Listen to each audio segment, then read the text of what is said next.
Real estate, people say, well, I'm investing in real estate. I go, well, what kind of real estate? Some people flip houses. Some people, I don't know what they do. They fix them up and then they re-rent them.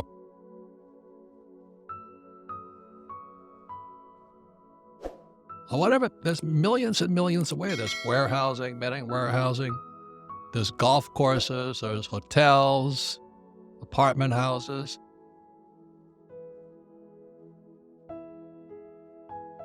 What's the worst investment in real estate?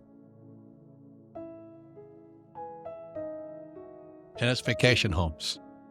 Well, that makes sense. And what most losers do is they buy themselves a big home, and then the next thing they buy is a Vacation Now, did home. we do that, Kim? We did. Yes, we are the biggest losers. And We we have 3 vacation homes like yes, idiots. and one we kind of rent out occasionally, but it's certainly not an asset. It is a liability. Yeah. So that's why, ladies and gentlemen, so what should I invest in? I said, well, how about education? Maybe the next worst, single family homes, High income. high income.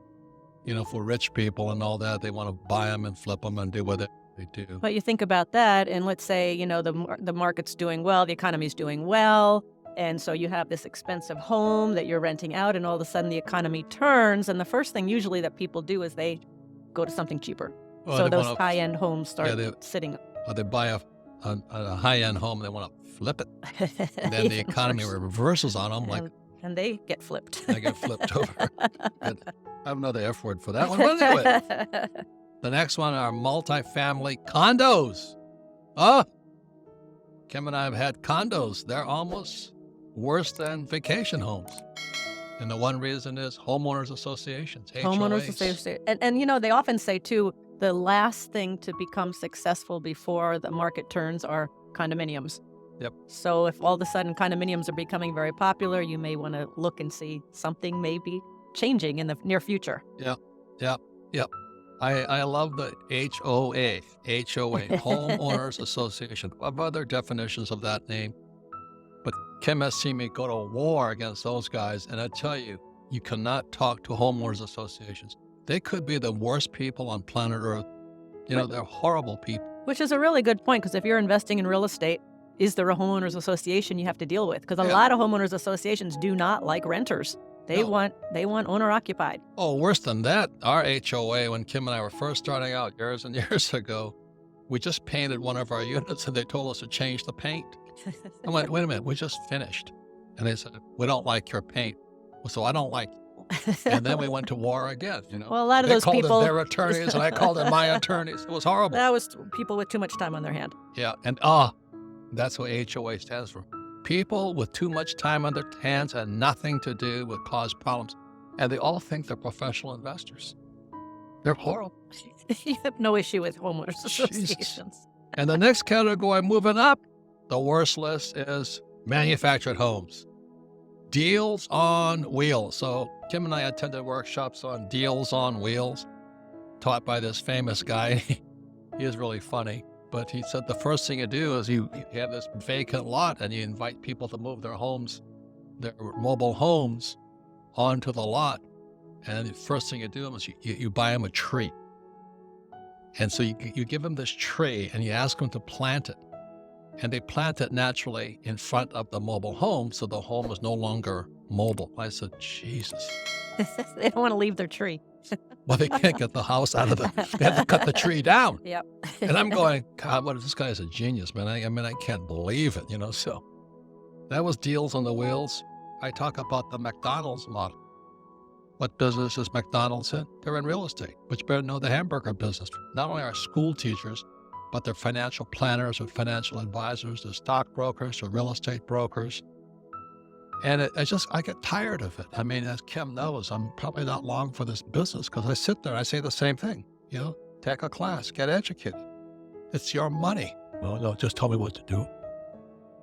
And I get sick and tired of it.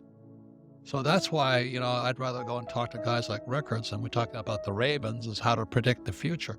Well, it's not easy. It's not that hard to predict the future. If somebody is really stupid, they're going to be broke. Period. I don't care what business you're in, real estate, stocks, bonds, mutual funds, commodities. And most people just want to sit there and be told what to do. I can't believe it. I mean, I just really can't believe it. I mean, I hated school, but I like learning. And really, it is time. If you're going to get smart, you'd better understand what a real teacher. And to me, I just personally, I get sick and tired of talking to people who think real estate's about making money. It's a business, and it's a very profitable business for the right people. But 90% of the people are idiots. They don't know what to do. And Kim and I have had partners say, yeah, I know real estate. I bought 6 houses. For what? To live in. Well, buying a house to live in is not the real estate business. So that's why I'm happy to be working with my friend Rickards on The Raven. The Raven is how do you see the future? And one of the ways to see the future is get smarter, or you're going to just keep losing money. And one comment to that is, people, they work all day, every day for money. I mean, they spend their whole life, they give their whole life to work for money, yet they don't take any time to study money or to study how to grow their money or to study what to do with their money, yet they spend their entire life working for it. No, and think about fake assets. They give their money to Wall Street. Stocks, bonds, mutual funds, ETFs, and savings. Those aren't assets. They're liabilities to you. Well, I was told to do that. I was told to save money and put money in the stock market. But that's all. Invest that's as for far the as long their term. Education goes. So that's my frustration. After years and years and years of being in teaching, people still ask the same stupid question.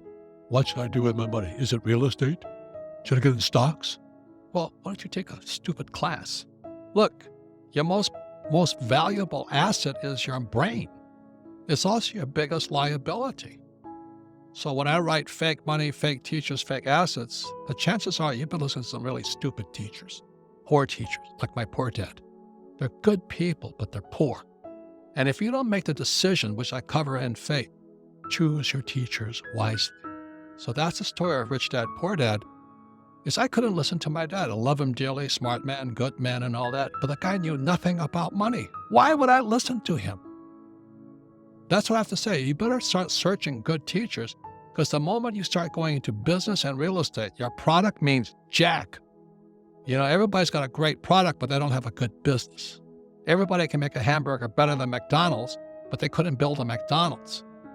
So if you understand that, then you start asking yourself questions. Well, what don't I know? To jump into business and real estate is suicide, right, Kim? Yeah, it is. Well, it can be. And my question to Rakim is, you're getting into a journey on real estate and you're launching a product. Which are you going to do? Because you're going to split your energies between the two. I would say, hey, focus on one. Like Robert and I, we built a business and take classes. Well, that's part of, you got to focus on one. You got to get educated. You got to take classes. But for you and I, we took a lot of classes. We started a business. And once the business is up and running, then the cash flow from that bought our real estate. So but we also decide what you're going to do is my question. What are you I going to do? also hang out with guys like Victor. I go on these cruises and I learn. I just came off the real estate guys cruise. Because Kenny, we have fortune builders. They teach real estate classes. But you better start finding real teachers.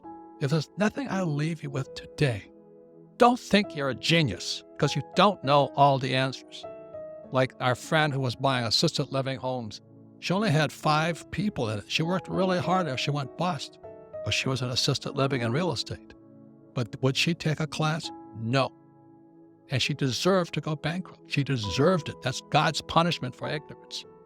So if you understand that, then when people ask me, I got 10,000, what should I do with it? Take classes from real teachers, not fake teachers. And don't buy fake assets. If you really don't want to learn about money, business, real estate, business, invest for the long term in the stock market, because that's what idiots do, because they're fake assets, and you'll deserve whatever you get. So when it comes to the question of crashes, the last answer to this, crashes are the best time to get rich, but they're also the best time to go poor. And those without any financial education listen to fake teachers, millions will go poor.